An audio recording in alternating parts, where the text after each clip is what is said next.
India versus England टी20 series में team India को हार का सामना करना पड़ा है और अभी तक इस दौरे पर सबसे ज़्यादा जो मुद्दा सामने आ रहा था, जो कह सकते हैं एक तरीके से बहाना नज़र आ रहा था कि एडेप्टेबिलिटी, टीम इंडिया कंडीशंस को अडाप्ट नहीं कर पा रही, इसी वजह से यहाँ पर टीम इंडिया को हार का सामना करना पड़ रहा है। अब 4 टी20 मुकाबले में टीम इंडिया को बुरी हार का सामना करना पड़ा, लेकिन इस बार टीम इंडिया के असिस्टेंट कोच जब रियान टेंडोसेट मैच के बाद प्रेस कॉन्फ्रेंस के लिए सामने आए तो उन्होंने इस मुद्दे पर खुलकर बातचीत की और अपनी चुप्पी भी तोड़ दी है। और उन्होंने कहा इंडिया वर्सेस इंग्लैंड 4 टी20 में जिस तरीके से टीम इंडिया को हार का सामना करना पड़ा है, टीम इंडिया सीरीज गंवा चुकी है। अब यह अडेप्टेबिलिटी का इशू नहीं है। ठीक है, परिस्थितियों में आप अपने आप को ढाल नहीं पाए, वो अलग मुद्दा है, लेकिन अब आपको पर्याप्त समय मिल चुका है और बार बार कंडीशंस का हवाला देकर अपनी परफॉर्मेंस को छुपाया नहीं जा सकता। उन्होंने कहा कि अब हमें सच में विचार करने की ज़रूरत है और उन्होंने सबसे बड़ी बात ये कह दी कि साल 2028 में जो टी20 वर्ल्ड कप होने वाला है, वहाँ पर जब आप ऑस्ट्रेलिया में खेलने जाएंगे, वहाँ पर भी आपको कंडीशंस अलग मिलेंगी।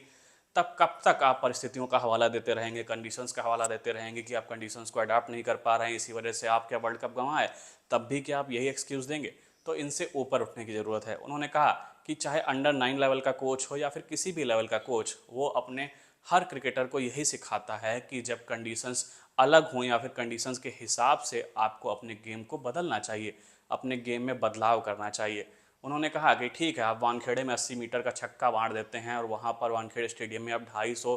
के स्कोर तक का टारगेट दूसरी टीम को दे देते हैं, वो सब वहाँ काम कर जाता है। आप अपनी बैटिंग से वो दमखम दिखा देते हैं, लेकिन जब आपके लिए कंडीशंस बदल जाती हैं, तब आपकी परफॉर्मेंस इतनी डिप हो रही है, तो सच में आप पर सवाल खड़ा हो रहा है कि आपकी परफॉर्मेंस सिर्फ एक कॉन्टिनेंट में अच्छी नज़र आ रही है, यानी आपका गेम जैसे ही आपके लिए कंडीशंस बदल जाती हैं, आप ख़राब प्रदर्शन करने लगते हैं। तो यहाँ पर असिस्टेंट कोच का साफ तौर पर मानना है कि अगर यहाँ पर टीम इंडिया के प्लेयर्स कंडीशंस को अडाप्ट नहीं कर पा रहे हैं, अपने गेम को अप नहीं कर पा रहे हैं, कंडीशंस के हिसाब से अपने गेम में परिवर्तन नहीं कर पा रहे हैं, तो यहाँ पर सच में अपने आप पर विचार करने की ज़रूरत है, अपने गेम पर विचार करने की ज़रूरत है कि यहाँ पर कैसे बदलाव किए जाएँ, क्योंकि जब आगे आने वाले साल हैं वहाँ पर कंडीशंस इसी तरीके की मिलेंगी।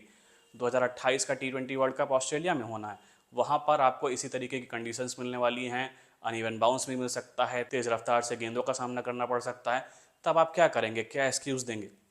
क्योंकि अगर आप वानखेड़े में खेल रहे हैं और कह सकते हैं इंडिया के किसी भी क्रिकेट ग्राउंड पर खेल रहे हैं, वहाँ पर खूब रन बना रहे हैं, लेकिन जैसे ही आपके लिए कंडीशंस चेंज हो जाती हैं, आप आयरलैंड में जाते हैं, आप इंग्लैंड में जाते हैं, आपके बल्ले से रन नहीं निकलते, तो यहाँ पर सवाल है। और अब यहाँ पर ये एक्सक्यूज़ नहीं दिया जा सकता कि टीम इंडिया कंडीशंस को अडाप्ट नहीं कर पा रही है। आप कंडीशंस को इसलिए अडाप्ट नहीं कर पा रहे हैं क्योंकि आपने इन कंडीशंस के लिए अपने गेम को अप नहीं किया है। और उन्होंने सबसे बड़ी बात एक और बोली है कि ये यहाँ पर समझना बहुत ज़रूरी है कि जो हम बात अडेप्टेबिलिटी की करते हैं, कंडीशंस को समझने की बात करते हैं, उसका कहना ये है कि आपको दोनों ही जगहों पे अच्छा प्रदर्शन करना होगा। जिस तरीके से आप इंडिया के पिचेस पर भी बेहतरीन बल्लेबाजी कर सकते हैं, तो यहाँ पर आपके पास वो टैलेंट भी होना चाहिए कि जब आपके लिए कंडीशंस चेंज हो जाएं, आप इंग्लैंड की पिचों पर खेलें तो वहाँ पर भी आप स्मार्ट क्रिकेट खेलते हुए दिखाई दें और वहाँ पर भी स्कोर कर सकें। तो कंडीशंस के हिसाब से अपने आप को बदलना, अपने गेम को अप करना और अपने गेम में बदलाव करना सीखना होगा। और बार बार सिर्फ एक ही एक्सक्यूज़ अब काम नहीं आने वाला कि यहाँ पर कंडीशंस को अडॉप्ट नहीं किया जा सका।